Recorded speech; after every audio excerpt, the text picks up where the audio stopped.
Audio Jungle. Audio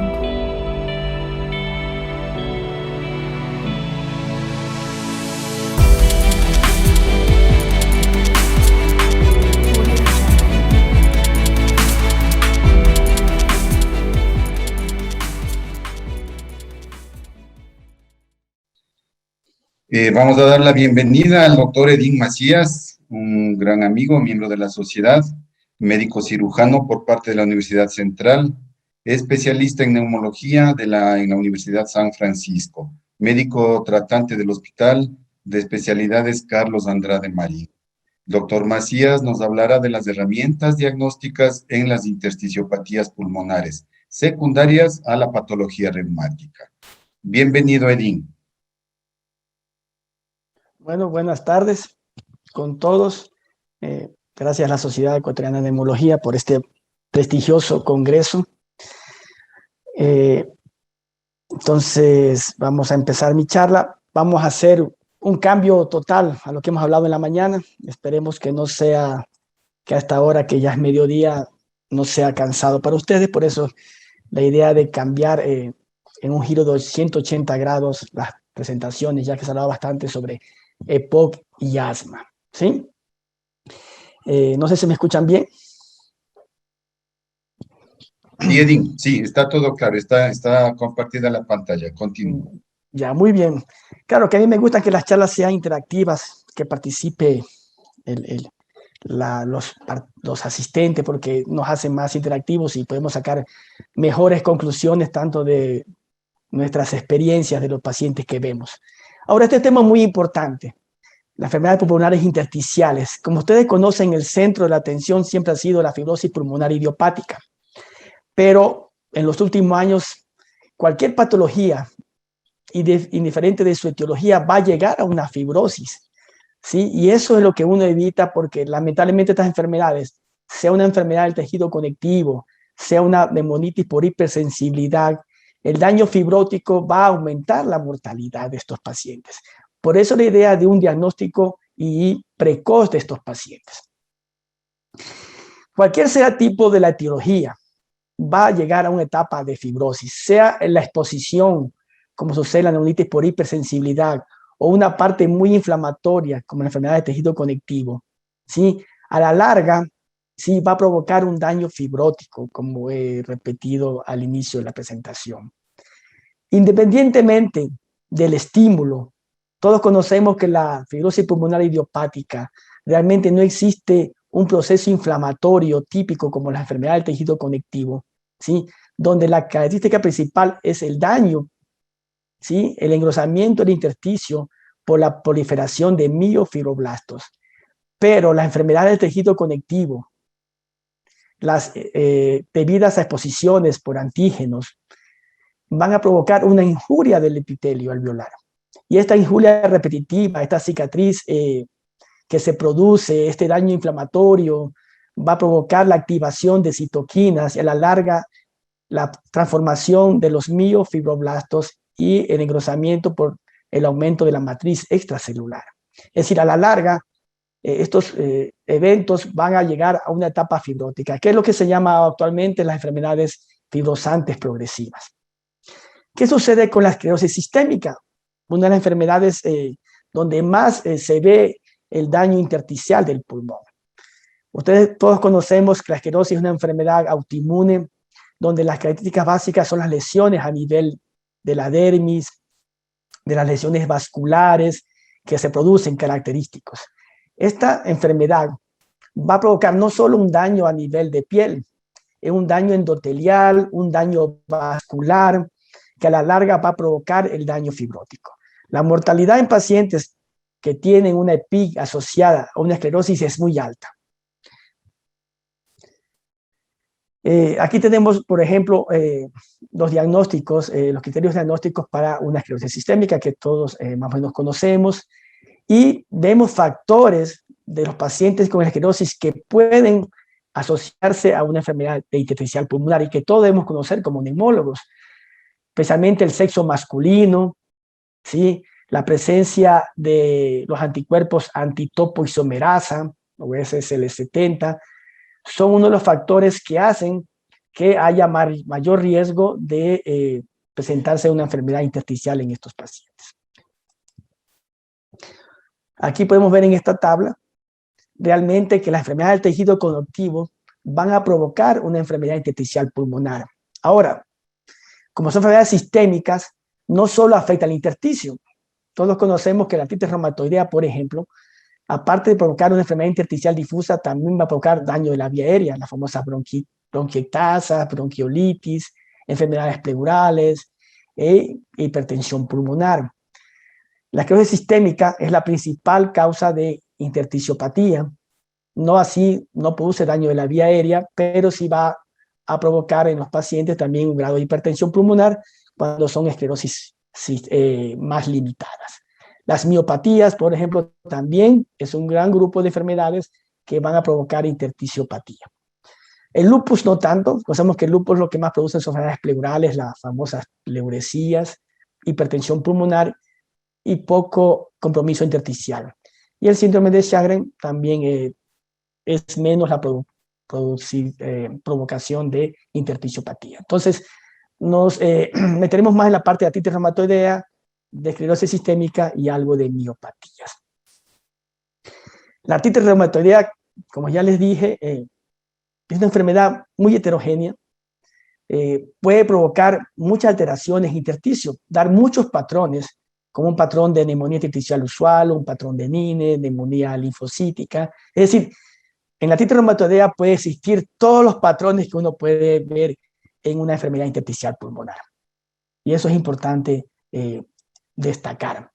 Ahora, ¿por qué es importante esto? Porque los pacientes que tienen una artritis reumatoidea con un patrón de neumonía intersticial usual tienen casi una misma mortalidad que los pacientes con fibrosis pulmonar idiopática. Entonces, el diagnóstico precoz es muy importante. Vamos a ver 3 escenarios. Me he basado un poco en la monografía de la ERS. ¿Qué hace un neumólogo o un médico que recibe a un paciente? Podemos tener 3 escenarios. Uno, que un paciente venga ya con una enfermedad intersticial pulmonar, pero que no tenga un diagnóstico previo de una enfermedad del tejido conectivo, que es lo que recibimos los neumólogos. O 2, que un paciente tenga un diagnóstico de ETC. ¿Cómo evaluamos la presencia de esta enfermedad, que hay enfermedad pulmonar intersticial? Ahí, por ejemplo, son los reumatólogos los que deben tratar de investigar, los médicos internistas, los que manejan atención primaria, en búsqueda en estos pacientes o sospecha de enfermedad pulmonar intersticial, que es muy importante. Por eso es el trabajo multidisciplinario que se debe hacer en cada hospital. Y el paciente que tiene una PIC asociada a una enfermedad del tejido conectivo, ¿cómo debe ser el seguimiento y cómo se puede evaluar el pronóstico? ¿Qué pasa con el paciente que se presenta con una enfermedad pulmonar intersticial pulmonar? Muchas enfermedades pulmonares intersticiales pueden predecer mucho tiempo antes el aparecimiento de enfermedades sistémicas, especialmente en las miopatías, porque dependiendo del marcador autoinmune de los anticuerpos, puede ser exclusivamente una patología intersticial y después de mucho tiempo aparecen las manifestaciones sistémicas.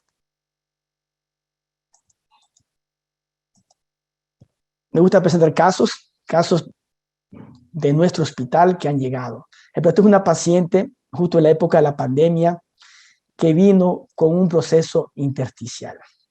Les presento la tomografía lentamente, donde se ven ya infiltrados en virus esmerilados, ¿cierto? En los lóbulos superiores, formando como neumonía como organización. Esta paciente, justo en la época de pandemia, fue catalogada como un proceso de COVID. Recibió tratamiento, todos los que pueden ver ustedes en COVID. Corticoides, recibió cloroquina, recibió ivermectina, cuando no se sabía mucho la evidencia de la enfermedad. Todos los PCR fueron negativos, pero el paciente seguía con sus molestias. Si ustedes pueden, en las bases ya se ven más áreas de neumonía o consolidaciones del espacio aéreo, ¿sí? Subpleurales, más en las bases, ¿sí? Entonces, claro, en la época de pandemia todo el mundo considera que esto puede ser o tuvo COVID o fueron secuelas post-COVID. Vean cómo se ve a nivel paracardíaco que haya áreas de vidrio esmerilado también. y en las bases se ven más estas ocupaciones del espacio aéreo. Hay un pequeño engrosamiento del intersticio, unas pequeñas bronquiectasias, bronquiolitasias por tracción, ¿sí? Pero, no sé, panalización y todo a nivel de base. Bueno, también tenía derrame pleural. Esta paciente, digo, le recibió cantidad de esquemas, tenía un conejito en la casa, se pensó que hasta fuera un proceso de neumonitis por hipersensibilidad, que el patrón no es de mosaico, y la paciente se fue empeorando, llegó a nuestro servicio con fallo respiratorio, se sometió a una biopsia pulmonar, estaba en las condiciones aceptables, paciente joven de 45 años, y la biopsia demostró un patrón homogéneo, no había esa alternancia, era un patrón de neumonitis artificial usual, y había también ya en esta coloración de elastina estrías de fibrosis. Entonces, un pequeño foco de fibroblasto, pero el resto es una infiltración homogénea catalogada como una neumonía intersticial no específica y con a veces áreas de neumonía en organización. Entonces, este fue el paciente. Ahora, no tenía mayores síntomas. Entonces, al ver este patrón histológico, se le interconsultó al reumatólogo para que haya una mayor ampliación de los marcadores autoinmunes y se descubrió que tenía un anti-Yo1 muy positivo. Y los otros marcadores ANA positivos demostraron que al final fue un síndrome antisintetasa, por ejemplo, y la paciente se sometió a tratamiento reumatológico y ahora está sin oxígeno, volvió a trabajar y está en buenas condiciones. La pandemia puede haber retrasado y confundido muchos diagnósticos, pero ya viendo el patrón tomográfico y la edad de la paciente y si es femenina, uno trata de buscar enfermedades autoinmunes. Este es otro caso, esta es una colega que me dio hace unos 15 días,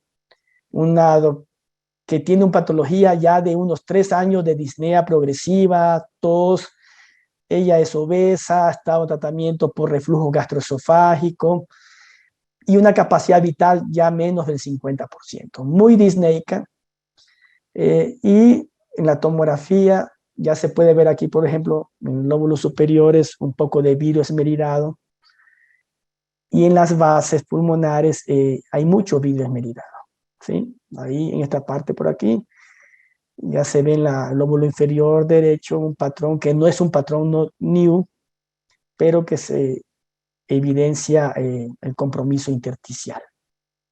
Tratado como una NINE más de patrón celular, ya investigando bien en la paciente, se tiene síndrome seco, usa lágrimas artificiales desde que era muy jovencita, boca seca, disfagia.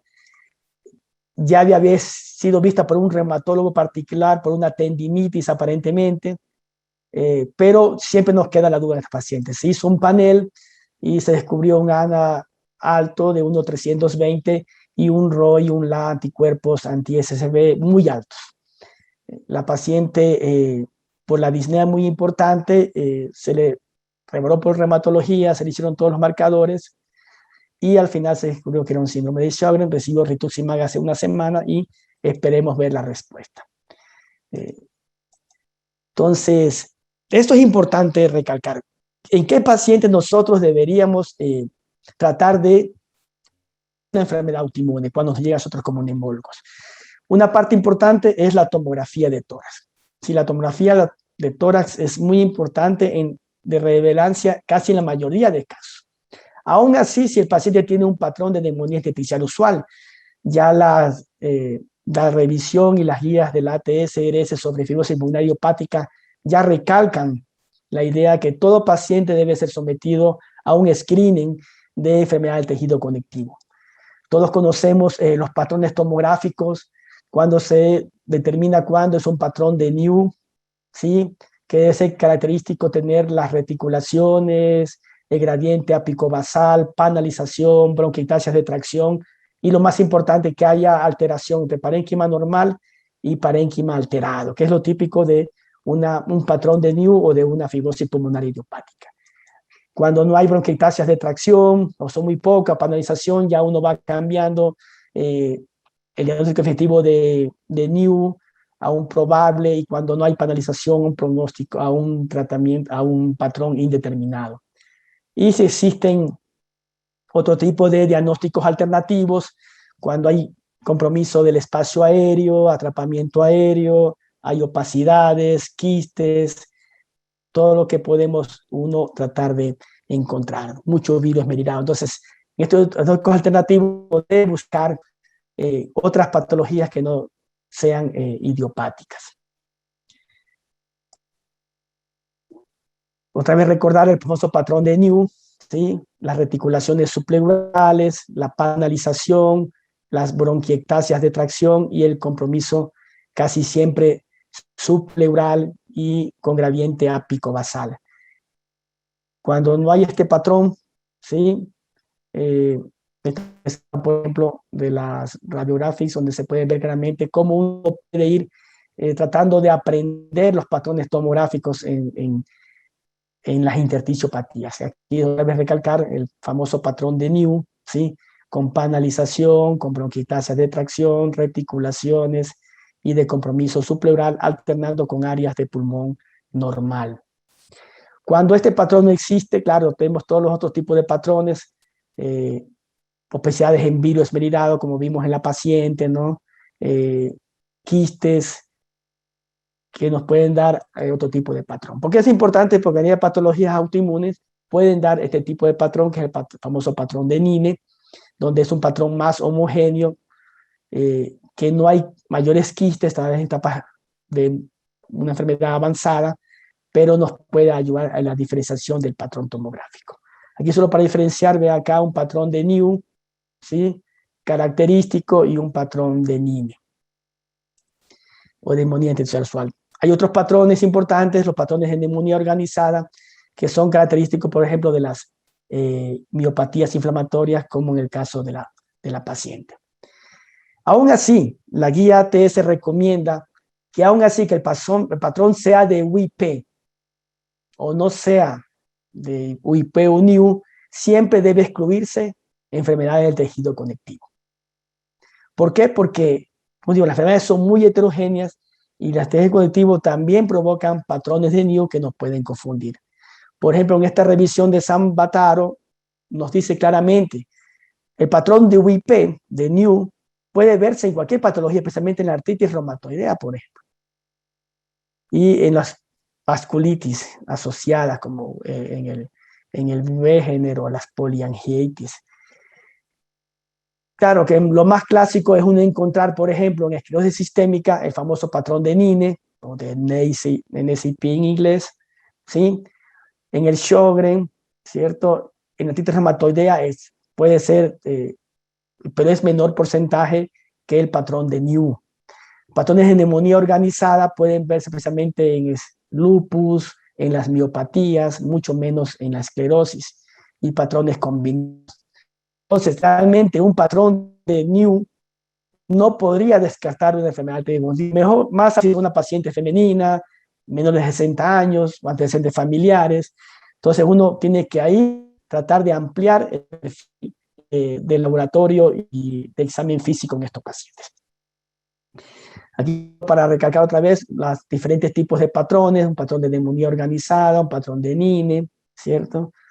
Es importante ver también la tomografía. Hay muchos signos que nos pueden indicar, por ejemplo, un patrón de una enfermedad autoinmune, que es el famoso signo de ángulo recto, ¿sí? Si uno traza una línea, por ejemplo, debajo de la carina, y si no hay compromiso en lóbulos superiores, ¿cierto? Y compromiso solo en lóbulos inferiores, uno pensaría que puede ser una enfermedad autoinmune. Hay otros signos también demostrados radiológicamente, como el signo de las 4 esquinas, que tanto los lóbulos superiores, tanto la parte anterior como posterior, uno puede encontrar alteraciones, incluidos panalizaciones. Pero si es en lóbulos superiores, uno puede sugerir que aquí existe un patrón autoinmune que hay que investigar. Lo más importante es tener un acercamiento multidisciplinario en el diagnóstico de la enfermedad del tejido conectivo. No el neumólogo tiene la última palabra, o el inmunólogo, el reumatólogo, o incluso el patólogo. La idea es hacer las discusiones multidisciplinarias, porque a veces los diagnósticos de estas enfermedades autoinmunes, que son muy heterogéneas, no son muy difíciles, a veces faltan criterios diagnósticos en la enfermedad. ¿Cuántos pacientes hemos tenido nosotros? Por ejemplo, la paciente que le comenté que ha sido por reumatólogos y no tenía un diagnóstico de una enfermedad autoinmune. Este estudio que hicieron en Italia, por ejemplo, revisaron más de 120 pacientes que llegaron al grupo multidisciplinario que ya venían referidos con una enfermedad intersticial difusa. Ellos emplearon 3 tipos de variables para llegar a una discusión multidisciplinaria. Tomaron en cuenta un cuestionario, ¿sí? Entonces el neumólogo le preguntaba 12 preguntas básicas que a veces se nos olvidan, desde si tiene fenómeno de Raynaud, manos de mecánicos, artritis, artralgias, ojo seco, disfagia. Entonces se hacían un cuestionario de 12 preguntas. Si una de las preguntas era positiva, el paciente iba a una discusión. Igualmente se le pedía a todos, independientemente del patrón, laboratorios de autoinmunidad. Y aquí también se añadió un estudio muy importante que es la videocapilaroscopía, ¿sí? Que tal vez no sea muy frecuente utilizar, pero por ejemplo en nuestro hospital, nuestras reumatólogas utilizan la videocapilaroscopía porque nos ayuda bastante. Entonces, tomando estos 3 variables, van a una discusión multidisciplinaria.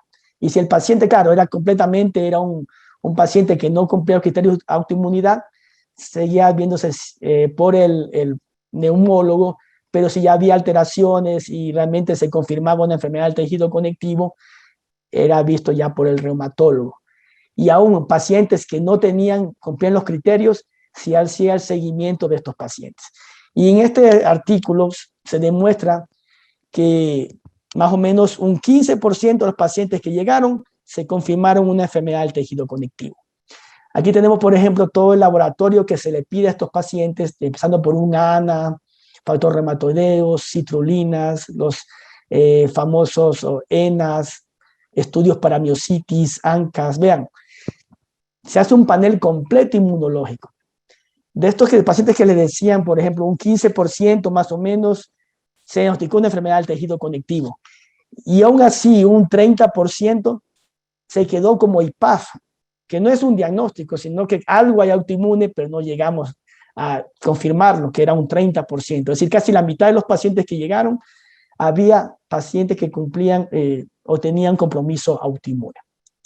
Y un 30% eran pacientes que tenían otro tipo de enfermedades como fibrosis pulmonar idiopática, sarcoidosis, histiocytosis, linfangioleumiomatosis, etc. Entonces, llegando a esto, uno puede tener la idea de que trabajando en conjunto podemos llegar a un diagnóstico mucho más cercano. Vean que en estos grupos, por ejemplo, que pacientes que mandaban con ILD, habían pacientes que tenían enfisema pulmonar. Entonces, imagínense que se puede confundir mucho, por ejemplo, el enfisema que uno dice que es muy fácil tal vez clínica y tomográficamente, pero aún así eran un porcentaje no muy bajo, 8 pacientes que habían sido ingresados a este estudio cuando realmente eran enfisemas. Y en esta revisión, por ejemplo, se da cuenta que los pacientes que tenían, por ejemplo, un screening de cuestionario, ¿cierto? Uno podía ya diferenciar una enfermedad del tejido conectivo de otro tipo de enfermedades intersticiales difusas, estadísticamente significativo. El laboratorio también era significativo en los pacientes que ya se confirmaba la enfermedad del tejido conectivo. Igualmente, los pacientes que tenían estos hallazgos autoinmunes, estos IPAF, también eran significativos con relación a los pacientes que tenían otro tipo de enfermedades intersticiales que no eran secundarias a autoinmunidad. Una cosa importante, por ejemplo, que hay paneles que a veces uno no los encuentra o es muy difícil clasificar, pero por ejemplo, los pacientes que tienen miopatías, ¿sí? Existen, por ejemplo, los pacientes que tienen anticuerpos miopatías son categorizados inicialmente como neumonías, como IPAF. Entonces, estos pacientes después presentan toda la florida enfermedad, pero muchas veces solo el marcador inmunológico nos ayuda a diferenciar. Por eso, los argentinos, por ejemplo, allá en María Ferrer, ellos dicen que no existe el IPAF o no existe la anemia idiopática. Siempre hay algo autoinmune que no ha sido esclarecido. Y eso es importante tener en cuenta.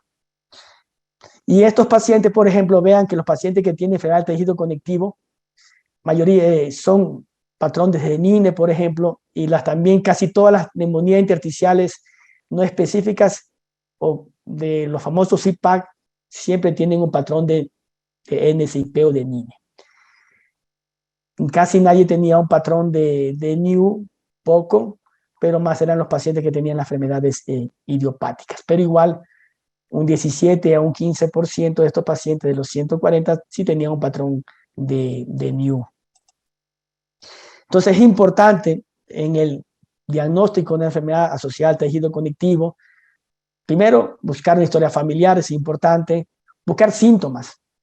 Podemos hacer un cuestionario, tener a la mano un cuestionario, buscando dolores articulares, disfagia, síndrome seco, mialgias, reflujos, el fenómeno de Raynaud, debilidad generalizada. Siempre es importante preguntar. No es buscar los signos. Yo digo, el neumólogo no solo es el cefaloscopio, también debe ver las manos. Así como el reumatólogo no es solo ver las manos, también el reumatólogo debe auscultar bien el pulmón, buscar los famosos crepitantes. Entonces los signos son importantes y el panel de laboratorio siempre es importante. A veces no tenemos la disponibilidad, a veces son caros estos paneles a nivel particular, a veces las instituciones no tienen, pero es importante mínimo tener un factor reumatoideo, anticuerpos citolinados, una ANA, un ANCA, buscar si el patrón de ANA, por ejemplo, es citoplasmático, buscar síndromes antisintetasa, que esto sí se puede hacer. Entonces es importante eso. En el segundo punto, ¿qué pasa con los pacientes que tienen un reciente diagnóstico de ETC?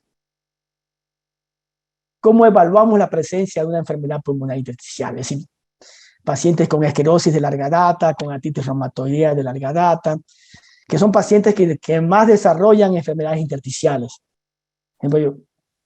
Por ejemplo, es imposible que en nuestro país no tengamos no hay las guías, no hay atención primaria, nos olvidamos de cosas básicas en los pacientes, de auscultar a los pacientes. Esta paciente, por ejemplo, tenía 10 años de evolución de una enfermedad articular, artralgias, edemas, había acudido a varios médicos quienes habían prescrito analgésicos, mejoría, y en los últimos 4 años antes de ir acá a nuestro hospital, ya había disnea, tos importante y con síntomas constitucionales.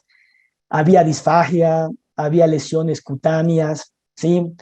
Venía ya con oxígeno, venía con la esperanza de que le dé un tratamiento de una fibrosis idiopática, por ejemplo, cuando a veces piensan que en la institución uno puede fácilmente conseguir la medicina y no es así, donde había ya cambios, ¿cierto? Faciales muy típicos, ¿cierto? Apertura labial disminuida, ¿sí? Tenía a nivel de manos, vean la esclerodactilia, manos engrosadas, que todo daba para una enfermedad autoinmune.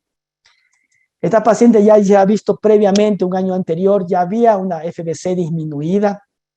Aparentemente, claro, que si uno toma los valores predichos, la FBC correspondía al 94%, uno diría 94% es valor normal, pero el paciente tenía clínica ya que usaba oxígeno. Pero vean, la DLCO en esta paciente ya estaba disminuida, aunque la FBC aparentemente es la normal, ya había una disminución de la DLCO. ¿Sí? Pero nuestro hospital, ya casi al año de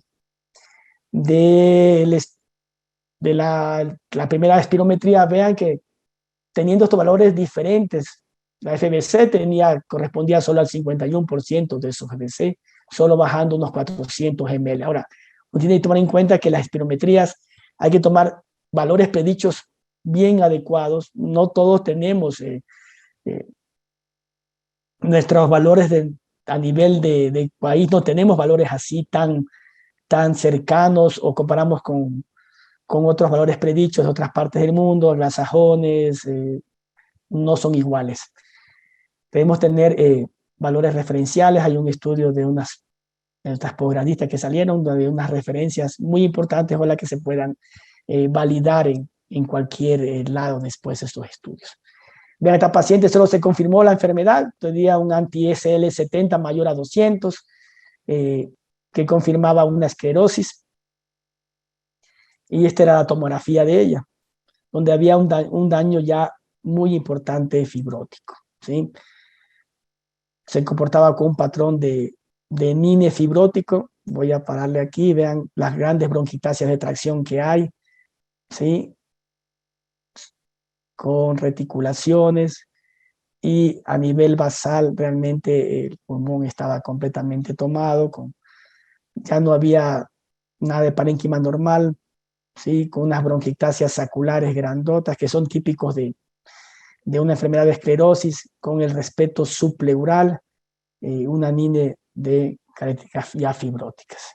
La paciente lamentablemente falleció por el gran daño respiratorio que tenía. Es decir, 10 años para un diagnóstico de una enfermedad autoinmune, ¿sí? Uno se puede basar en pruebas de función pulmonar en estos pacientes. Vemos que la espirometría puede ayudarnos o no en estos pacientes sistémicos. No solo es compromiso intersticial, tienen compromiso ya de la vía aérea, compromiso muscular. Entonces la espirometría puede ser muy variable. Entonces aquí la idea es siempre correlacionar con una prueba de DLCO. Vean que la DLCO es menos variable. La espirometría solo nos puede dar a patrones, pero la DLCO nos puede dar ya trastornos ya si es de parénquima o extrapulmonar. Entonces eso es importante. En todos estos pacientes debemos hacer las pruebas de función respiratoria. Recalcar que lo más importante es tener valores previos para ir en la evolución del paciente. Todo paciente con diagnóstico de enfermedades sistémicas debería hacerse del inicio de la enfermedad, y eso se pregona en las jornadas que hacemos con reumatología, pacientes con artritis, con esclerosis, con miopatías, tener pruebas básicas respiratorias, tener una espirometría, tener una DLCO, porque ahí vamos en el tiempo controlando si va decayendo o no, y si se puede comportar como una enfermedad fibrótica o no. Tenemos la prueba de caminata de 6 minutos, que es muy importante en pacientes con intersticiopatía. En el reposo no puede existir enfermedades respiratorias. No se puede ver la gravedad a veces si no es una enfermedad tan grave, incipiente, pero ya al ponerlos al caminar, una prueba muy sencilla, donde se puede ver si existe desaturaciones y si existe otros tipos de patologías asociadas, tanto musculares como cardiovasculares. Es decir, debería ser importante. Y aún así, a veces hay pacientes que tienen enfermedades sistémicas que no pueden caminar. Ustedes saben, la artritis reumatoidea es muy diferente a una fibrosis idiopática, donde el compromiso solo es en el pulmón. Es diferente a estas enfermedades donde hay un compromiso sistémico, como hacemos una paciente con artritis, con lesiones en cadera, en rodilla o esclerosis, poder caminar. Ahora se ha validado una prueba que es la prueba de bipedestación en 1 minuto. Si lo hacemos sentar y parar al paciente durante 1 minuto y le hacemos que repita el número de veces que más pueda el paciente. Y, por ejemplo, se ha podido en este estudio que salió hace poco validar, por ejemplo, en pacientes con enfermedades como sarcoidosis o idiopática, que la saturación en estos pacientes, si tienen compromiso intersticial, casi se compara con una prueba de caminata de 6 minutos. Entonces, esto lo podemos hacer en el consultorio.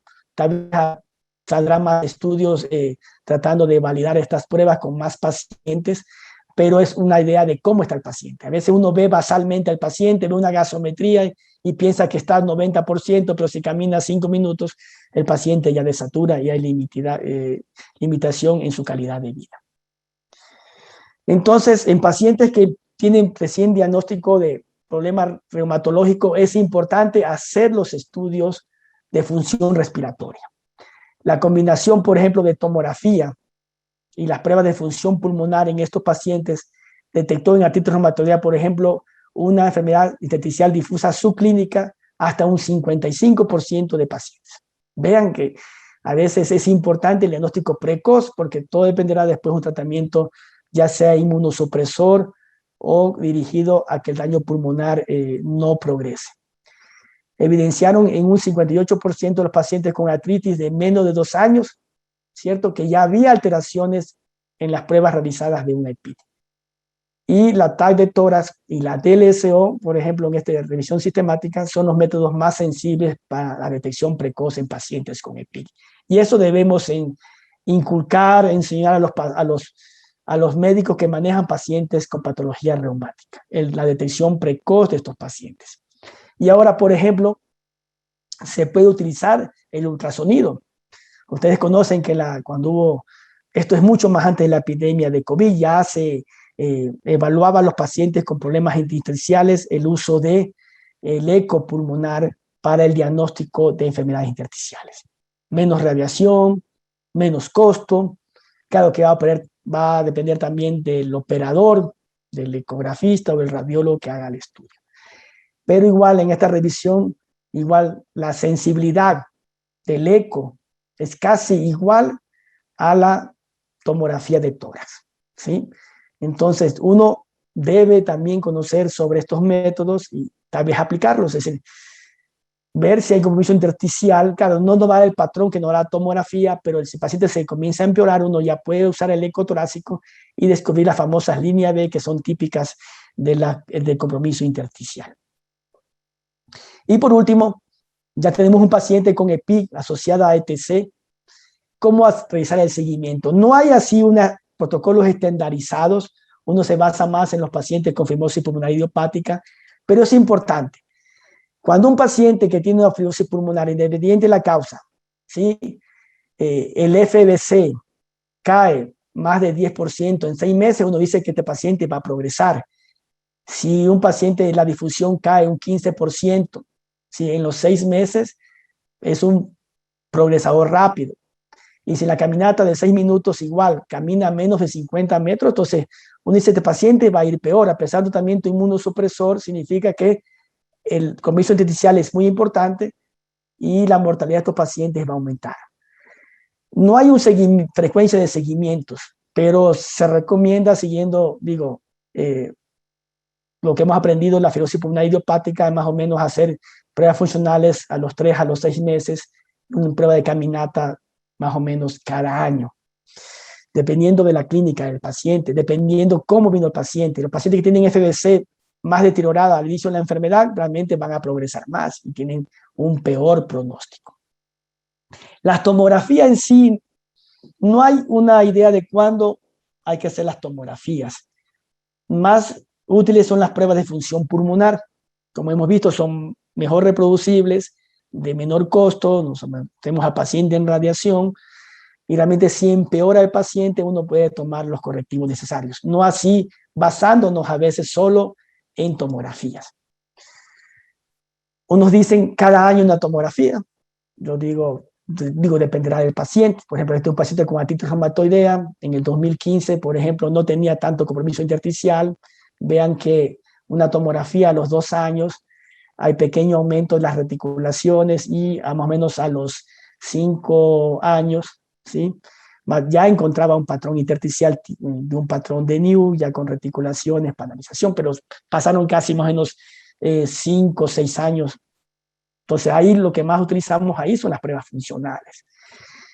Pero nos ayudaría para descartar tal vez otras patologías, saben, la artritis más tratamiento con inmunosupresión, hay que buscar tal vez enfermedades infecciosas, oportunistas, hasta neoplasias que pueden pasar, pero más por eso. Pero la evolución sigue siendo por la parte de las pruebas funcionales que debemos interpretar bien y que los otros médicos soliciten como dicen los algoritmos, protocolos. Hay una revisión, por ejemplo, en esclerodermia. En esclerodermia de reciente aparición debería hacerse pruebas de espirometría, difusión y tomografía, ¿sí? Ver si no existe compromiso intersticial. Si no hay compromiso intersticial, estos pacientes deberían ser sometidos a pruebas de función cada 3 a 6 meses por 3 a 5 años. Vean, porque conocemos que más o menos el 40 a 50% de pacientes con esclerosis sistémica van a desarrollar patología intersticial. Podemos ver si existe compromiso intersticial y ver la gravedad del compromiso intersticial, ¿sí? Cuando hay más de 20% de compromiso en la tomografía, cuando hay panalización, vean, el tratamiento debe ser muy dirigido. Puede ser inmunosupresión o, según el estudio Sensis que salió, estos pacientes van a progresar rápido y tal vez utilizar drogas antifibróticas, lo que demostró el estudio Sensis. Y si la enfermedad es limitada, ver factores de progresión para esclerosis y si no hay factores de progresión para esclerosis, realizar las pruebas de función pulmonar cada 3 o 6 meses. Entonces, todo paciente debería realizarse el seguimiento funcional, es decir, el neumólogo debe ser parte del manejo de estos pacientes. Factores de riesgo de progresión para esclerosis sistémica, ya hemos hablado, el sexo masculino, si son fumadores y si son de más edad, tienen riesgo de progresión en esta enfermedad. Si tienen signos clínicos como úlceras vegetales, artritis, hipertensión pulmonar, y si su capacidad vital forzada ya es disminuida o cae más del 10%, o la tomografía inicial tiene más del 20% de fibrosis, estos pacientes van a progresar rápido y ahí hay que tomar las decisiones correctas. Porque a veces no se mueren por la enfermedad sistémica, pero sí se mueren por la parte pulmonar. Por eso digo, el estudio Censis demostró que el uso de antifibróticos enlentecía la pérdida de la capacidad vital y tal vez a la larga vaya a disminuir la mortalidad en estos pacientes. En artritis reumatoidea igual, artritis reumatoidea de reciente aparición, uno debe igual buscar, debe examinar el médico en busca de estertores, acropaquias, hacer las pruebas de función pulmonar básicas, FB1, DLCO, ¿sí? Y si hay síntomas y alteraciones, hay que hacerse una tomografía de pulmón, ¿sí? En busca de enfermedades asociadas a artritis reumatoidea. Y dependiendo de eso, bueno, el tratamiento, dependiendo sistémico o dirigido a que no se empeore la parte pulmonar. A veces tengo pacientes con artritis que están muy bien de la parte sistémica, pero el pulmón está completamente alterado, con fibrosis, y en estos pacientes lamentablemente la mortalidad aumenta. Y por último, solo para un algoritmo más o menos, que hay que siempre buscar pacientes con EPIC, ¿no? Si no hay criterios para enfermedad de tejido conectivo, no hay algo histológicos o tomográficos, no hay autoanticuerpos, uno podría decir que una neumonía intersticial idiopática. Pero ojo, digo, la neumonía intersticial idiopática siempre a veces hay que repetir los marcadores, más aún si son pacientes femeninas o pacientes menores de 60 años de edad. Si hay criterios diagnósticos, buscar enfermedad del tejido conectivo, vean autoanticuerpos, si la tomografía o en la histología demuestra un patrón, especialmente cuando es NIN o neumonía organizada, hay que buscar una enfermedad del tejido conectivo. Y se administraría un tratamiento inmunosupresor. Cuando no cumple todos esos criterios, son las famosas IPAF, donde hay algo autoinmune, no nos queda claro, entonces hay que hacer el seguimiento, ver la progresión, y porque estos pacientes se pueden beneficiar tanto de un tratamiento inmunosupresor o de un tratamiento antifibrótico. Entonces, como conclusiones, vean que el patrón intersticial asociado a la clínica es importante. La serología es un pilar fundamental en el diagnóstico de la EPIC. Y además tiene implicaciones en el tratamiento y en el pronóstico de estos pacientes. Las pruebas de función pulmonar tienen un rol importante en la identificación del proceso de compromiso pulmonar, en cuantificar la severidad de la enfermedad. A menor FBC al inicio de la enfermedad es peor pronóstico. Si la DLCO igual está menos 60%, es peor pronóstico. Igual debe asociarse siempre a las técnicas de imagen, al atacar de tórax y ahora con el eco pulmonar. Se deben tomar en cuenta las limitaciones de la prueba de función pulmonar. Vean que el compromiso sistémico no solo a nivel de parénquima, a nivel pleural, a nivel cardiopulmonar, hipertensión pulmonar, a nivel muscular, las enfermedades de tejido conectivo, lamentablemente, repito otra vez, no son como las idiopáticas que aparentemente inicialmente solo la afectación pulmonar. Y la prueba de función pulmonar debería solicitarse desde el diagnóstico inicial de todas las enfermedades del tejido conectivo, especialmente en artritis reumatoidea, en esclerosis sistémica y en las miopatías inflamatorias.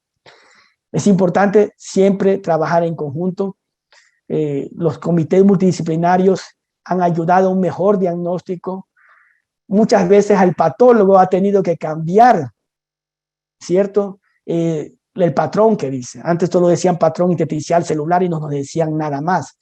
El patólogo debe decir es un patrón de new, probable new, cumple criterios, así como sucede en los radiólogos, en las patrones, a veces deberíamos tener radiólogos que manejen mucho la parte intersticial, porque decir solo fibrosis pulmonar no es decir nada.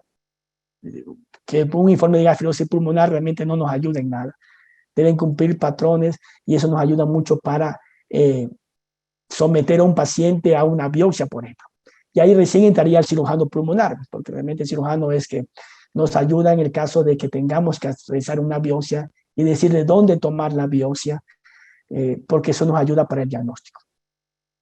Creo que el comité, el neumólogo, el reumatólogo y el inmunólogo son los que tienen, creo, una de las decisiones fundamentales para llegar a un diagnóstico en estas patologías. Eso es importante recalcar, se puede hacer a cualquier nivel. A veces no, que solo en tercer nivel se puede hacer eso, ¿no? En hospitales de segundo nivel tenemos, hay neumólogos, hay reumatólogos, hay médicos internistas que manejan muy bien la reumatología, la inmunología, hay patólogos. Entonces yo creo que desde ahí se puede empezar para llegar a un diagnóstico en beneficio de los pacientes. Eso es mi presentación, espero que le haya llenado sus expectativas. Cualquier pregunta estaré a la mano de contestar o hacer comentarios de sus experiencias con respecto a estas patologías. Muchas gracias. Muy bien, Edwin, qué interesante. Creo que quedan muy claras algunas ideas, algunos conceptos. Hay una pregunta, dice, es muy común el daño por metotrexate y cómo diferenciarlo. Es decir, sí, es cierto, ¿no? O sea, hay veces en que puede venir un paciente con alguna enfermedad sistémica, está con metotrexate y a la final no se sabe el daño pulmonar, por qué mismo se causó. ¿Qué opinas, Edwin? Bueno, al metotrexate le han puesto como el villano de las EPIC secundarias a drogas y realmente no es así. De última revisión se dice que en pacientes con artritis que tienen un peso intersticial se debe continuar el uso de metotrexate. Y en una diapositiva que salió que no le, por el tiempo, se debe mantener el metotrexate en estos pacientes. Claro, hay que investigar tal vez otras cosas que pueden pasar en artritis reumatoidea, por ejemplo, las infecciones, por ejemplo, y no culpar al metotrexate. Ahora, en pacientes con artritis y EPIC, uno de los mejores tratamientos es el metotrexate. ¿Sí? Y si no responde el metotrexate, tratar de buscar otros tipos de alternativas. Hay drogas que no hay aquí, como los biológicos, como el Abatacept, que es el que está aprobado, por ejemplo, en España para manejo de EPIC secundaria a otitis reumatoidea. La toxicidad del metotrexate no es como la frecuencia como antes se nombraba. No hay estudios, no hay biopsias. Es muy difícil a veces hacer el diagnóstico, pero creo que es uno de los pilares fundamentales en el tratamiento de la enfermedad reumatológica. Yo creo que ahí sí debemos conversar con el reumatólogo, tal vez buscar infecciones, se pregunta hacer una broncoscopía con lavado bronquialveolar, tratar de buscar macrófagos espumosos, linfocitosis, que podría decirnos que podría ser debido a una reacción a drogas. Pero realmente no es la frecuencia tan alta como antes se tenía miedo al metotrexate. Ahora, en nuestro país no hay tantas opciones de tratamiento, por ejemplo. Entonces, es difícil de suspender un tratamiento que va a empeorar su enfermedad. Entonces, no podemos biológicos, no podemos, por ejemplo, el rituximab, por ejemplo, que estos pacientes también podría hacer bien, pero realmente ahí sí debemos conversar con el reumatólogo y ver lo mejor por el paciente. ¿Sí? Ya, ahora, más bien en relación un poco también para esto, es cierto, el comité multidisciplinario definitivamente nos has comentado, o sea, como para un diagnóstico todos tenemos que estar involucrados. Pero yo te preguntaría, ya en tu práctica, en tu experiencia, ¿quién debe hacer el tratamiento? ¿O hasta qué punto debe llegar el neumólogo para, pues, no interferir en el tratamiento en sí? Bueno, yo creo que las cosas han cambiado. Hay muchos neumólogos que manejan muy bien la parte reumatológica y hemos aprendido de ellos, por ejemplo. A veces los reumatólogos nos dicen, mandan entre consultas, que yo decida qué tratamiento le voy a dar al paciente, si considera darle un biológico o no, ¿cierto? Entonces, yo creo que en los comités multidisciplinarios o especializados, el neumólogo juega mucha parte en el tratamiento. Ahora, el problema es que tenemos limitación en el país. Las drogas que en el país, por ejemplo, nosotros no podemos usar rituximab, en el hospital. Tiene que estar solo el reumatólogo también debe hacer anexos para un tratamiento con rituximab. Tal vez las otras drogas que tenemos a la mano, la prednisona, atropina, por ejemplo, podemos manejar nosotros. Si vemos que el paciente se empeoró, podemos dar pulsos de corticoides, trabajar en esa parte, pero ya el mantenimiento de la enfermedad debe ser a manos del reumatólogo, ¿sí? Por las consideraciones de que el paciente no tiene el acceso al medicamento. Ahora, el reumatólogo nos puede decir, nosotros sabe que no ha mejorado y yo pienso que este paciente es candidato a antifibróticos. Nos ha pasado, yo tengo una paciente con esclerosis sistémica, 3 años de evolución, donde ha empeorado y hay mucha penalización. Ha estado con microfenonato, ha estado con biológicos y sigue empeorando, usa oxígeno. Entonces el reumatólogo me manda, necesita antifibróticos y hemos tratado de darle antifibrótico a esta paciente. O al revés, yo veo que esta paciente está mal y hay mucho virus esmerilado, converso con el reumatólogo para tratar un tratamiento inmunosupresor más amplio. No quedarse, ejemplo, con metotrexate, con microfenonato, sino ser más agresivos en el tratamiento. Es decir, todo por el bien del paciente. ¿Cuál considera usted superior? ¿Biopsia transbronquial, criobiopsia o biopsia quirúrgica para el diagnóstico histopatológico? Bueno, las biopsias no realmente están indicados en enfermedades intersticiales secundarias a enfermedades de tejido conectivo.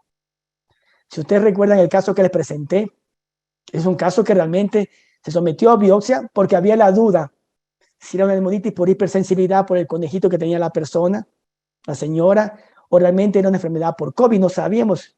Entonces en este paciente se le sometió a una biopsia.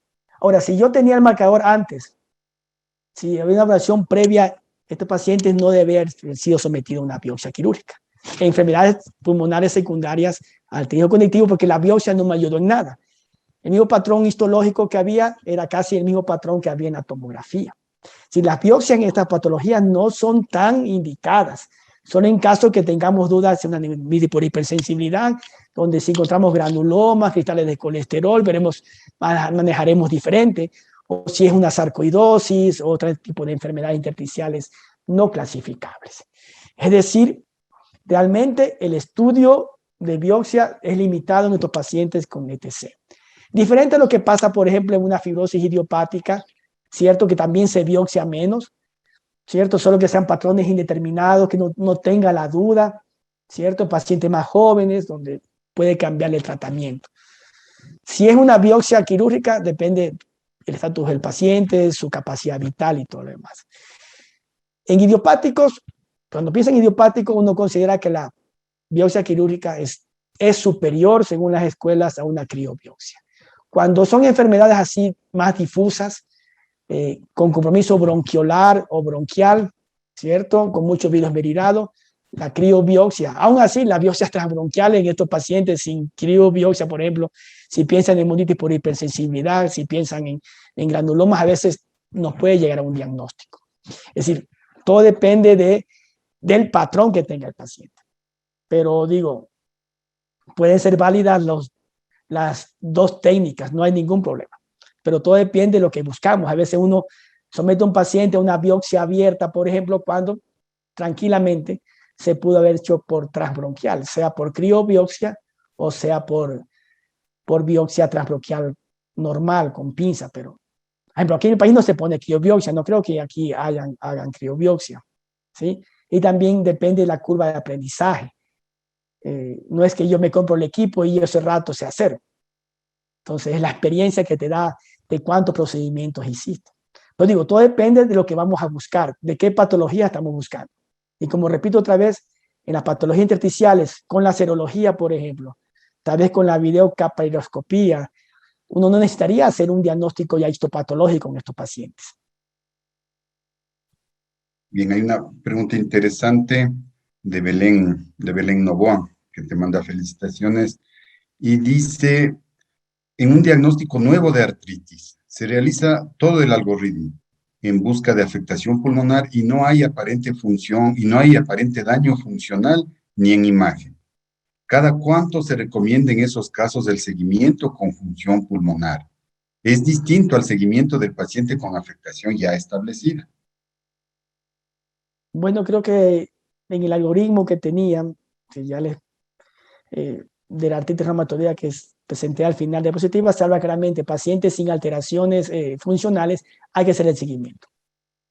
De 3 a 6 meses, igual como pasa en esclerosis. Claro, que en esclerosis sistémica uno tiene que ser más cauteloso porque estos pacientes hacen más daño intersticial que en artritis reumatoidea. Mira, le cuento, tengo un paciente que me llegó hace unos 15 días, que es papá de un médico, fumador y artritis de 10 años de evolución. Y fumador. Entonces viene con una alteración pulmonar, nunca una espirometría, nunca una, no sé si la ocultaron, y tiene un patrón de NIU muy severo. Es decir, tiene una fibrosis pulmonar muy evidente, saturando bajo, y tiene un nódulo pulmonar que parece también sospechoso de un cáncer. Vean, 10 años de evolución, un paciente que no se le hizo un seguimiento como debe ser. Entonces, las guías recomiendan, igual que FPI, cada 3, cada 6 meses, dependiendo de los síntomas de los pacientes, aunque sean sintomáticos, hacer los estudios. En esta revisión sistemática que también les mostré, se habla que la EPIC subclínica es más del 55% de pacientes. Si tiene dudas, se puede hacer hasta un ecotorácico, por ejemplo, que a veces puede ser mucho más sensible para descartar pequeñas lesiones intersticiales que a veces ni el oído ni la imagen te puede dar. Más aún si no tenemos una tomografía de alta resolución, por ejemplo. Ahora, pacientes con artritis también tienen otros efectos. Puede ser hipertensión pulmonar, ¿cierto? Pueden tener otros factores extraarticulares que puede ser causa de disnea y no compromiso intersticial. Entonces, es muy heterogénea. Entonces, pero igual, los estudios deben ser periódicos en todo paciente con enfermedad del tejido conectivo. Perfecto. Muy bien, Edín. No tenemos más preguntas. No me resta más que felicitarte, agradecerte por tan excelente conferencia y estaremos pues en contacto seguido. Gracias, Edín. Gracias, Víctor, gracias a la sociedad y esperemos siempre estar aquí tratando de actualizarnos y cada día como neumólogos en esta práctica diaria. Gracias.